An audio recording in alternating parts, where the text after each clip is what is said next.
What's going on, guys? It's K-Dub here with another episode of Crypto Zombie. Hey guys, I'm down here. That's right, I'm in the box of shame today. As you guys know, I am at World CryptoCon in Vegas, so unfortunately I don't have my studio or my screen, so please forgive the appearance and possible sound issues. But that being said, I wanted to bring you out a video today. I know it's a little bit later than usual, but it's really because of the time difference. So that being said, let's hop in and see what's happening. If we look at the markets today, we are seeing a lot of green across the board, so this is good. We have a $6,381 Bitcoin. We kind of had that drop, and then it did the Bart Simpson pattern and pumped, and now we came back down and sort of just leveled out for right now. So if we look at the biggest gainers of the day, we have excuse me, we have Horizon up around 8.7%, Chainlink, Ravencoin, Dropple, Theta Token, Nexo, Ardor, Loopring, 0x, and Redcoin all doing quite well. And unfortunately, we do have Oyster down another 27% today for obvious reasons, which we will get into shortly. So stick around for that. Now, if we talk about what happened yesterday, as you guys know, I didn't have a video, so it was Bitcoin's 10th birthday, so happy birthday, Bitcoin. I'm sure you guys are well aware of that by now. And I also hope everybody had a very happy Halloween. Okay, hope you guys had a good day. That's right, now it's November 1st, so back to reality. Now, as you guys know, I am at World CryptoCon today. Yesterday, there really wasn't too much that happened. It was mostly just registration and sort of like meet and greet kind of things. Today, there's a lot more going on, so I'm looking forward to reporting that back to you guys. However, I did have a lot of fun, met a lot of different people, got to hang out with, BitBoy and Crypto Love and also Mav from Ready Set Crypto, so that was a really good time. BitBoy literally dressed up as BitBoy, and Crypto Love is the unicorn from his channel, so I thought that was pretty funny. So let's get into the news of the day, guys. So you have retired U.S. Congressman Ron Paul, a one-time Bitcoin skeptic, called for a tax exemption on cryptocurrency, saying the move could prevent an economic recession. So this is pretty interesting. So Ron Paul made the suggestion in a blog post entitled "Trump is Right, the Fed is Crazy," where he blasted the Federal Reserve for manipulating interest rates. "It is likely that the next Fed-created recession will come sooner rather than later," he wrote. "This could be the major catastrophe that leads to the end of fiat currency." So Paul said the only way to avoid such a crisis to allow people to use alternative currencies and to exempt all transactions in precious metals and cryptocurrencies from capital gains taxes and other taxes as well. So that came to me as quite a shock, but you know what, guys, I'll take it. I'm just glad to see people taking notice of this as well. And the one thing I wanted to bring up too, now this is really interesting considering how stable and steady and quiet and boring the market has actually been. You're seeing that the amount of crypto assets under management has increased since January, with 7.11 billion currently being stored by hedge funds, venture capital firms, and private equity firms. So the fact that major financial institutions are increasingly getting involved supports this thesis. The report continued. Yeah, it was a report, guys. I kind of just skipped a little bit ahead. And it says, citing Fidelity's new crypto service division, investments in Seed CX, BitGo, and Binance, regulatory approvals, and Coinbase recent fundraising round. Now, let's get into this article that came out the other day. I wanted to bring this to you. I didn't have a chance. So the interesting thing is one thing that caught my attention is that there are several addresses that have been created in recent weeks with transaction amounts of 10,000 Bitcoin on average. That is about 65 million US dollars, most of them in the months of May, July, and August. So why am I even bringing this article to you? Well, this came out from Captain Altcoin. And the reason I'm bringing this up is because somebody, we don't know who, but somebody has been buying ungodly amounts of Bitcoin over the counter, which is why we're not seeing any difference at all in the market cap. but they are buying. So it goes on to say, additionally, there are 5 wallets with amounts between 11,000 Bitcoin and 55,000 Bitcoin in a period of 4 weeks from the end of September to last October. Total accumulated by these 5 wallets is more than 133,000 Bitcoin, an amount equivalent to the cold wallet of Bitfinex, superior to the cold wallet of Binance and Bittrex. This is according to the same portal, Info charts, which I will drop in the link below for you guys. So if we scroll down here, you can see these are the addresses, and this shows that large amounts of money are entering the Bitcoin market while maintaining this strange stability in the price that has lasted longer than expected. So this feeds the theory that heavy financial institutions could be taking a position in the crypto market, but doing so stealthily, or through the back door, through over-the-counter markets, okay? So this is very, very interesting. So as you come down here, you could definitely read more of this article, but what I really wanted to show you was these are right here. This is Info charts, and if you scroll down, you can actually see the wallet addresses that have been accumulating all of this Bitcoin. Now, I'll leave this for you to look at. The question is, who is accumulating these Bitcoins? Some people say, oh, well, maybe it's these, institutions that are coming in, right? Could be backed, possibly. Maybe they're starting to load up, right?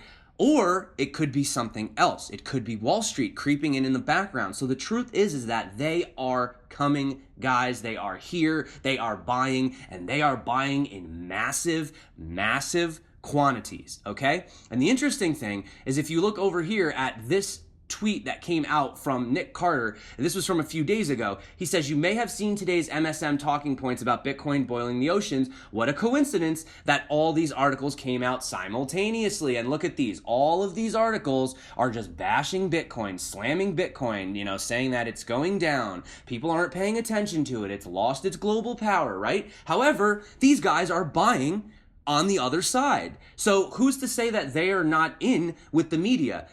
Maybe once they've accumulated enough, once it's ready, all of a sudden bullish news comes out, right? I would not be surprised, okay? And I wanted to give a special shout out to Altcoin Daily because he was the guy that essentially uncovered this article right here, which is the one that, obviously went into all this. So I definitely have to give him a shout out. But the other thing too is if you guys are interested, there is this interview that came out with Genesis Block, and they're an OTC trading floor in Hong Kong. So if you're interested in more of how this OTC trading works and how these guys are buying all of this Bitcoin over the counter, definitely go check this video out. It gives a little bit of an insight and it might help you to understand what's going on a little bit better.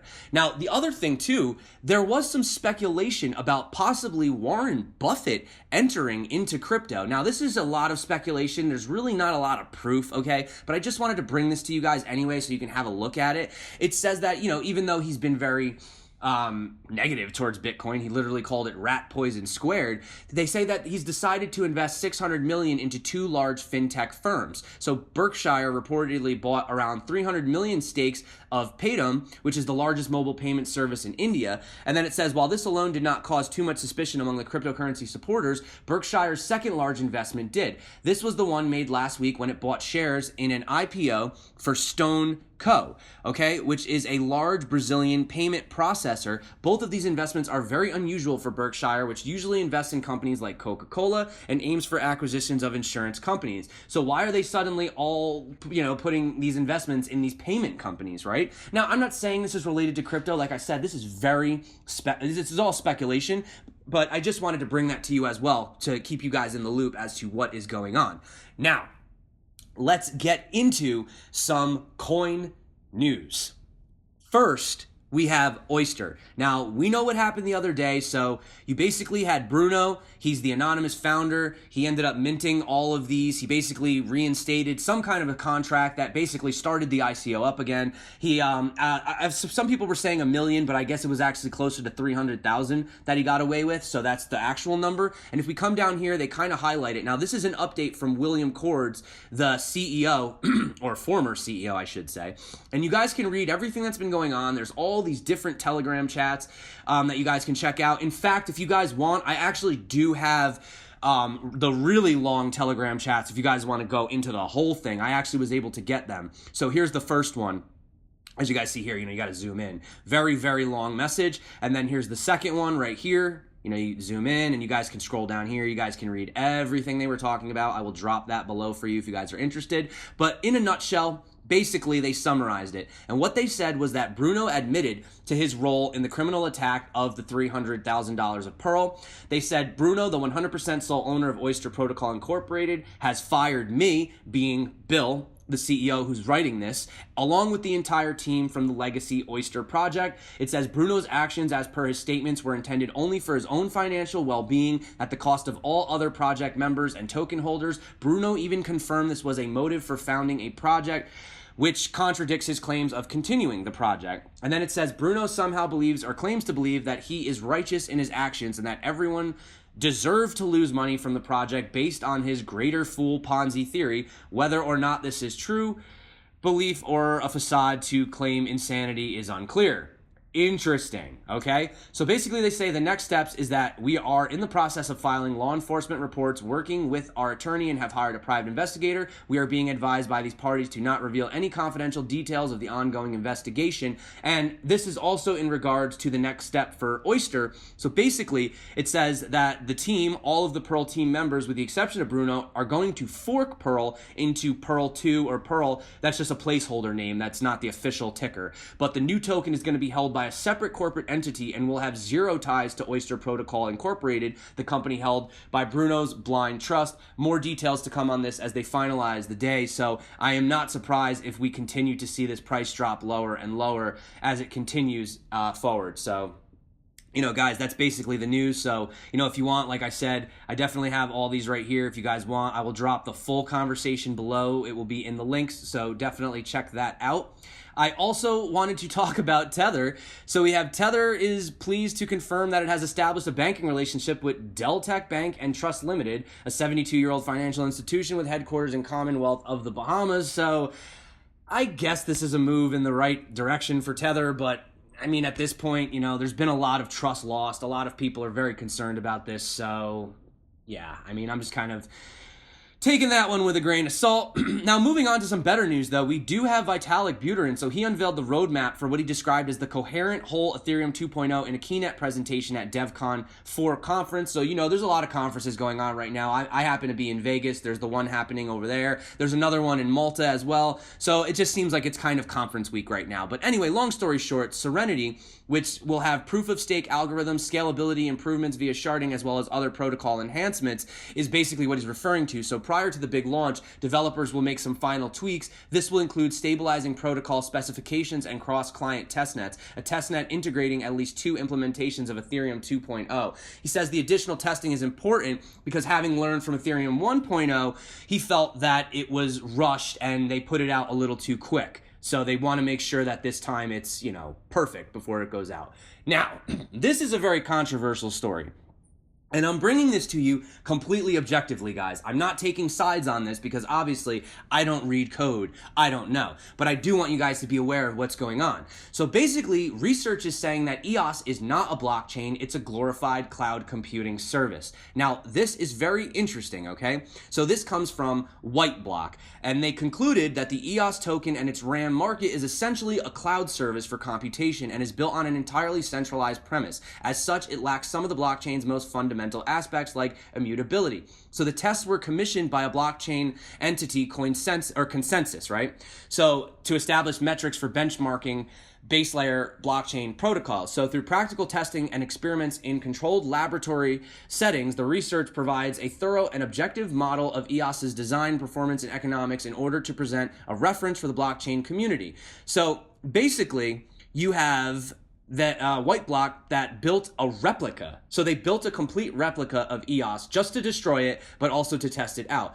So they tested the copy, and they took place in an isolated environment over 2 months. The firm described EOS as more of a network that provides promises for computational resources stored in a black box for users to access. Even more damning, it says the entire EOS system is built on flawed centralized model. EOS is not a blockchain, rather a distributed homogeneous database management system, a clear distinction in that their transactions are not cryptographically validated. Whiteblock argues that EOS block producers are highly centralized and users can only access the network using block producers as intermediaries. Block producers are a single point of failure for the entire system.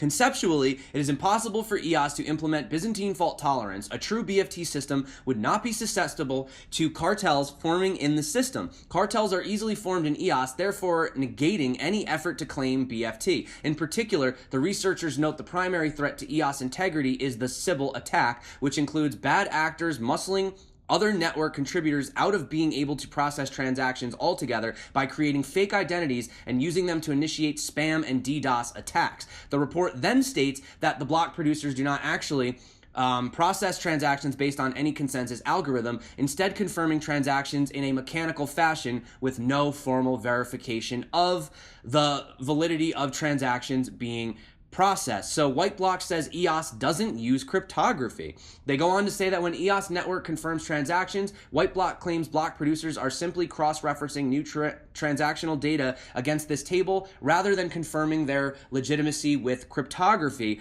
All of these actions operate in an environment that lacks cryptographic validation of the contracts and transactions, says the research. EOS is fundamentally the same as a centralized cloud computing architecture, client server, without the fundamental components of a blockchain or peer-to-peer network. Okay. Yeah, this is a very long article. Okay. But I just want to note one thing. Okay. So one source, now this is the flip side. Okay. This is the other side of the argument and something that needs to be pointed forward. An EOS dApp developer said that White Block's interpretation of how EOS validates transactions was particularly weird. The source explained that Chainbase is just a method of storing real-time information like in folders or files. In this case, EOS stores data pertaining to transactions in a Chainbase, which it places in a central location similar to a Bitcoin master node. Block producers then validate the transactions using cryptography, writing confirmed transactions into a blockchain as part of the process. Chainbases are really meant to optimize EOS's performance as they allow EOS to store data in RAM, which it then uses to produce blocks quickly. This would suggest that EOS is actually using cryptography after all, contradicting White Block's conclusions. And this is the biggest part that I wanted to point out as well. It should be noted that CoinSensus, which commissioned White Block, is heavily invested in the Ethereum blockchain ecosystem, which is the primary competitor to EOS. So I want you guys to let me know what you think. I know this was a long article. I apologize for boring you with all this reading, but it was something I wanted to bring up considering that, EOS is literally, what is it, like the fifth? Yeah, number 5. So I just thought that that was something that definitely should be brought up. And I wanted you to note that the people that wrote this article are heavily invested into Ethereum. So they obviously would not want to put a positive light on EOS. However, the question is, are some of these actually valuable arguments? So I would be interested in hearing what you guys think about that below. Now, moving on, I want to get out of here really quick. So we have a lot of more coin news to cover. I know this video is very long already, but I didn't make one yesterday, so this is why I had to double it up today. So we have SBI Group is one of the largest multi-billion-dollar financial institutions in Japan that operates with 3 core businesses in asset management, biotech, and financial services, and they are going to use Ripple, or XRP, extensively with R3. So since the creation of SBI Ripple Asia, a consortium of more than 60 Japanese banks, SBI Group has led the development and deployment of XRP-based products in Asia.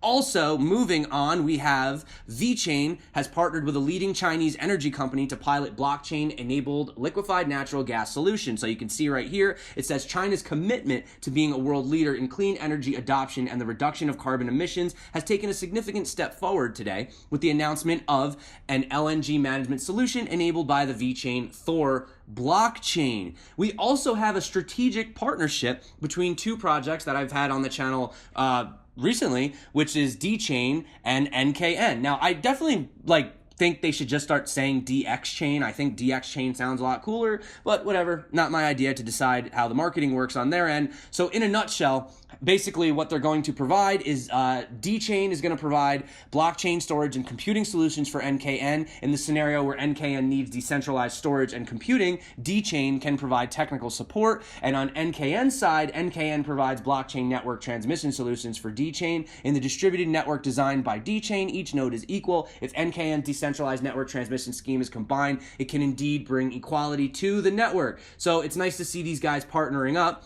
Now, getting off of that a little bit, I want to just talk about some crypto news, and then we need to get on out of here. This video is so long today, guys. So we have popular Ethereum dApp, metamask, is going to launch on mobile.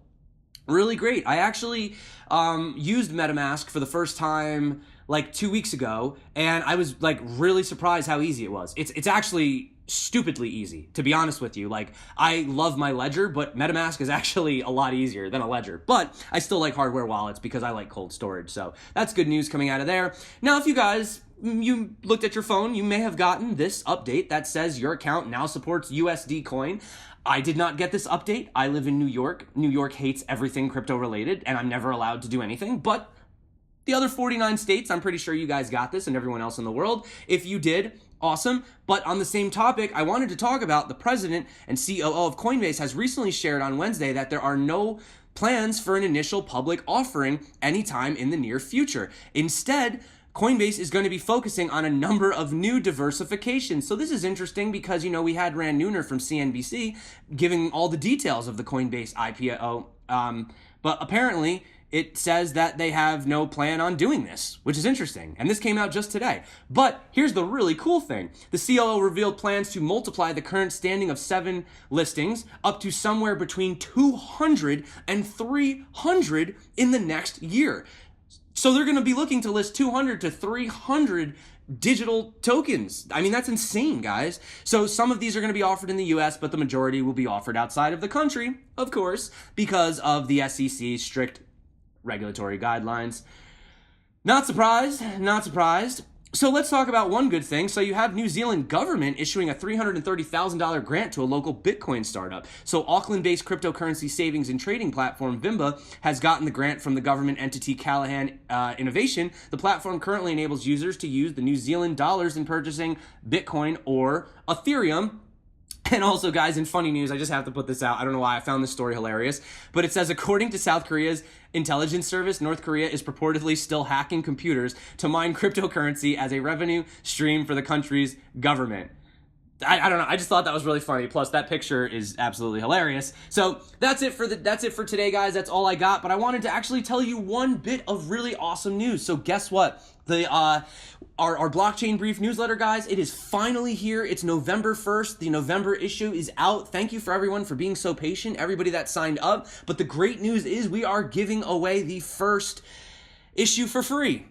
Totally free, guys, because we want you to have this issue and see the quality content that we are trying to provide. And hopefully, if you guys like it, then, you know, please sign up for future issues. But we really wanted to give you this one first because the whole idea behind this newsletter is the fact that content creators, people in crypto, you know, YouTubers and writers, we hate sponsored content, guys. Like, the truth is nobody wants to do this crap. But unfortunately, it's difficult for some to be able to manage their channels. So we decided, hey, you know, the community can support it. We can provide you with this. It's only $5 to sign up, which is literally the cheapest newsletter that I'm aware of.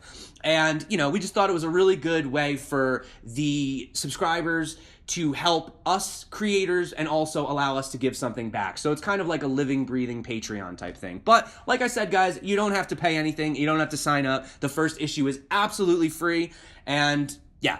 So just want to let you guys know, you can check my tweet out on Twitter, or if you want, I will drop the link below in the description as well. And that being said, guys, I wanted to say thank you so much for bearing with me on this unbelievably lengthy video today. But I had so much I wanted to share with you, and it's really nice to just be doing this, even though it's super, super late in the day. My apologies, time zone difference. So that being said, guys, I want to say thank you so much for coming back to the channel. Everyone that's been liking, subscribing, commenting, you guys are freaking awesome. You're the reason that I literally do this every single day, even at World CryptoCon, even when the video comes out late, because I love you guys. So please, until next time, my name is K-Dub. This is Crypto Zombie. Stay crypto. You guys are freaking awesome.